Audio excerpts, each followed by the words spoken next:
The call came on a Tuesday afternoon while I was still at work. The number was unfamiliar. I almost ignored it.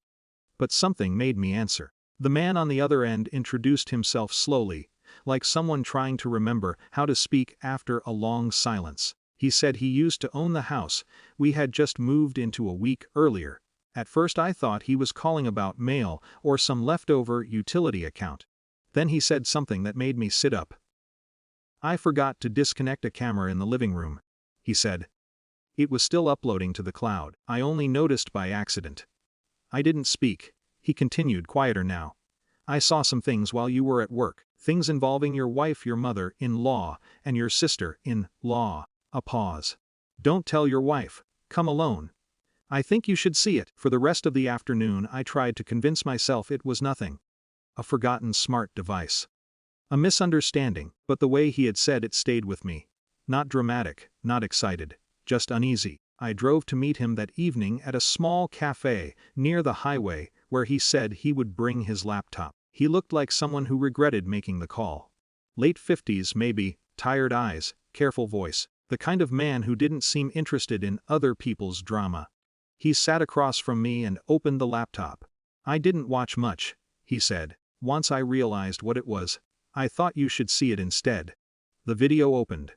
My living room appeared on the screen.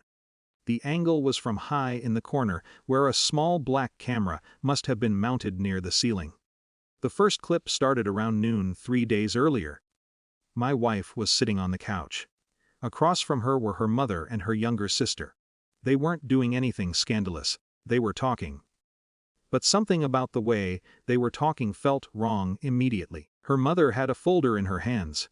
Papers, mortgage documents maybe. I couldn't tell. They spoke about the house like it was a project under review, not our home, an investment. I heard phrases that made my stomach tighten. "He doesn't need to know every detail. It's better if the property stays connected to the family. You have to think about long-term security." My wife didn't look comfortable. She kept rubbing her hands together while her mother talked. Sometimes she pushed back.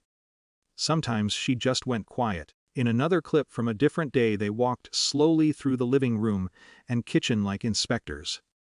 Her sister opened cabinets. Her mother asked questions about how the house was financed. About whose name was on which document.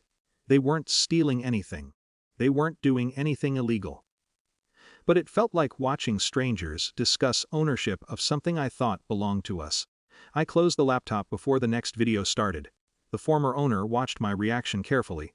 "I'm sorry," he said. "I shouldn't have seen it in the first place." I nodded. The drive home was quiet. The house looked normal when I pulled into the driveway.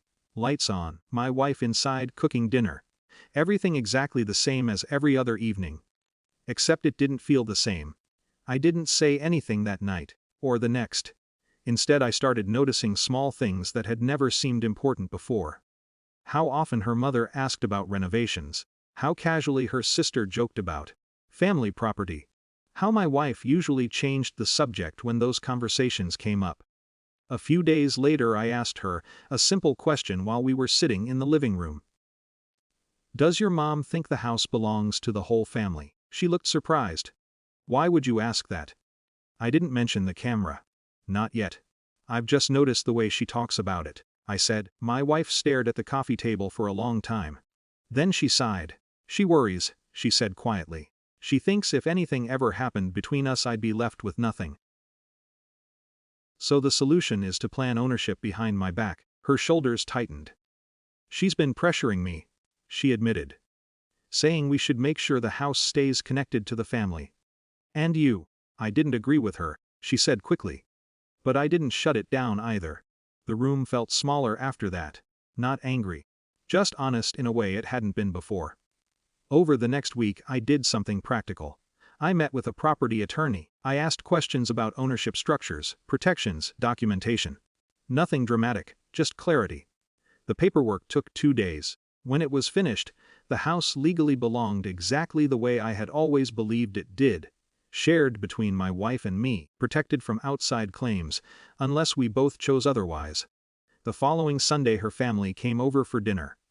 Halfway through the evening, her mother started talking about renovations again. About long-term planning. About keeping property in the family. That was when I calmly placed the folder on the table. Actually, I said, we updated the legal structure this week. Everyone looked at me. I explained it simply. The house was secured, ownership defined. No outside involvement possible without both of us agreeing. No accusations, no mention of hidden cameras. Just facts. Her mother's expression changed slowly. Not anger. More like someone realizing a conversation had already ended before it began. Her sister stayed quiet. My wife watched me with a complicated look I couldn't fully read. The dinner continued, but the tone was different. Quieter. More careful. Later that night we sat together in the living room. The same room where the camera had once been. I wish you'd told me earlier about your mom, I said. I know, she replied softly. Neither of us apologized again after that. Some things don't resolve with a single conversation. In the weeks that followed, her family visited less often. When they did, the conversations about properties stopped completely. The previous owner sent one final email saying he had deleted the cloud account and wiped the recordings. I thanked him. Sometimes I still sit in the living room after work and think about that camera. How it had been quietly watching a house that wasn't mine yet. Recording conversations that were never meant for me. If he had never called, I might never have known those conversations existed. The house would still look the same. But I would be living in it with a very different understanding of the people inside it. Now the house feels quieter. Not because anyone is watching, but because everyone knows exactly where the walls stand.